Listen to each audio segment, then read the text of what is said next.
Pakistan occupied Kashmir में विरोध प्रदर्शन और ज्यादा तेज हो गया है। रावलाकोट में स्थिति और तनावपूर्ण हो गई है। प्रदर्शनकारियों का दमन यहां पर किया जा रहा। रविवार को क्या हुआ, जिसको लेकर हम सवाल भी कर रहे हैं। रविवार के हिंसा में अभी तक 40 लोगों की मौत हुई है।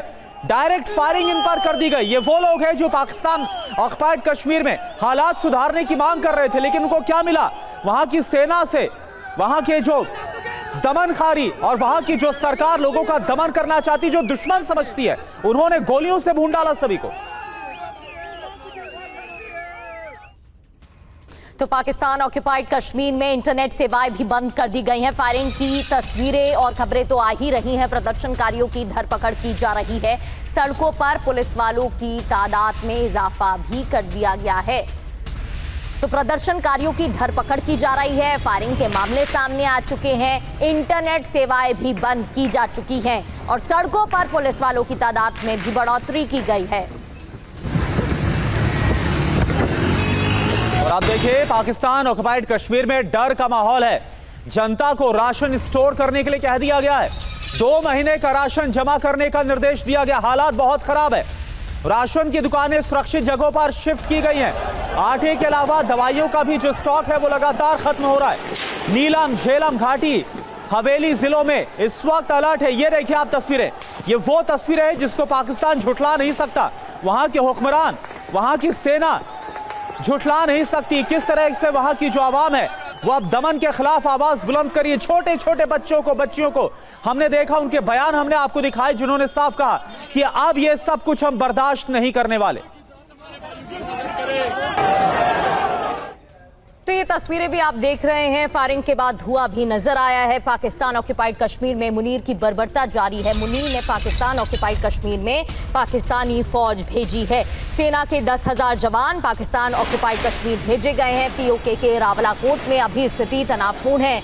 चुनाव के दौरान भी इसी तरीके से तस्वीरें सामने आई थी। किस तरीके से बूथ खाली दिखाई दिए थे, उस दौरान भी प्रदर्शन किया गया था। रावलाकोट की ही तस्वीरें हमने आपको दिखाई थी और अभी भी तनावपूर्ण हालात वहां पर बने हुए हैं।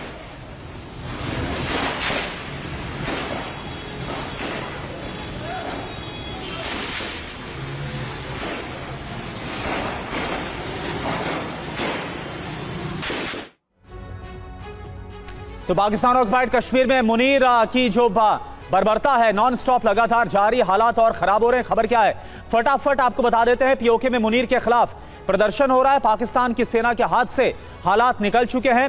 हालात संभालने के लिए मुनीर ने फौज तक को भेज दिया। पाकिस्तान ऑक्युपाइड कश्मीर के लिए 10,000 सैनिक रवाना किए गए हैं। पहले से ही 33,000 रेंजर्स वहां पर तैनात किए गए। अभी तक क्या हुआ है, पाकिस्तानी आर्मी की फायरिंग की गई है। 37 प्रदर्शनकारियों की मौत और अब यह आंकड़ा जो है वो बढ़कर 40 भी सामने आ रहा है। रैली प्रदर्शन पर रोक लगा दी गई है। जेएसी ऑफिस को सील कर दिया गया है। इंटरनेट को बंद कर दिया गया है। 7 जून से अभी तक कितनी मौतें हुई हैं कुल मिलाकर अभी तक के प्रोटेस्ट में? 110 से ज्यादा। 40 मौतें तो बीते रविवार को हुई है। गिरफ्तारी कितनी हुई है? 350 से 400 लोगों को गिरफ्तार किया गया है। कितने मामले दर्ज कर लिए गए? 100 से 150 मामले दर्ज कर लिए गए। प्रोफेसर अमिताभ सिंह, एक बात बताइए, अब वो तारीख, वो दिन दूर नहीं लग रहा जब पाकिस्तान ऑक्युपाइड कश्मीर पूरी तरह से पाकिस्तान से अलग हो जाएगा? क्योंकि लोग तो यही बोल रहे हैं। ख्वाजा आसिफ ने तो खुलेआम बोल दिया, ये वहां की आवाम नहीं बल्कि हमारी दुश्मन है। नहीं, बिल्कुल जिस तरह से दमन हुआ है पाकिस्तानी इदारों का पूरे पीओके में, उसको देख के यही लग रहा है कि वहां के लोग भी ये नहीं चाहते हैं कि किसी भी तरह पाकिस्तान पीओके उनके साथ रहे। और उन्होंने एक बहुत बड़ा अच्छा ऑब्जेक्टिव बनाया था कि पीओके को हम लोग आजाद कर देंगे, आजाद कश्मीर होगा। लेकिन वो पूरी तरह से दमन। और ये जो जैक है जो वहां का प्रोटेस्ट लीड कर रही है, जो कश्मीर अवामी फोरम है या जो भी उसका नाम है, उनका डिमांड क्या था? पहले उन्होंने डिमांड किया कि हमें आटा चावल सस्ता मिलना चाहिए, जो बिजली सप्लाई हो रही है उसको सस्ता मिलना चाहिए। उसको इन्होंने टेररिस्ट ऑर्गेनाइजेशन बना दिया है। यही नहीं, यूनाइटेड नेशंस के ह्यूमन राइट्स कमीशन ने भी ये कहा कि इनको इन्वेस्टिगेशन होना चाहिए जो एट्रोसिटीज हो रही हैं। तो पूरी तरह से इनके हाथ से निकल गया। और उनका सिंपल डिमांड है कि जो भारत से आए हुए कश्मीरी जो पाकिस्तान के अलग प्रांतों में रह रहे हैं, उनको वहां के रिप्रेजेंटेशन क्यों दिया जाए? और वो भी जायज है कि अगर वो कश्मीर में रह नहीं रहे हैं तो उनकी जो सीटें हैं वो वहां क्यों मानी जाए? उसके चलते पूरे जो फेडरल असेंबली है या फेडरल पार्लियामेंट है, हाँ। उनके पूरे पॉलिटिक्स को कंट्रोल करती है। वहां जो भी रूलिंग पार्टी होती है, इस समय पीएमएल नवाज है, वो यहां रूल करते हैं। कभी पीटीआई था जब इमरान खान साहब थे, या पीपीपी रहा है। तो वहां के लोकल पॉलिटिक्स को, वहां की लोकल डिमांड्स को, वहां के लोकल लोगों को एक्सप्रेस नहीं करने दिया है। इसी का वो खामियाजा आज भी भुगत रहे हैं। और जो जम्मू कश्मीर पे अटैक हुआ है, अभी जो 2 मजदूर मारे गए हैं, वो सिर्फ वो डेविएट कराने की कोशिश कर रहे हैं। पाकिस्तान का इंटेंशन क्या है?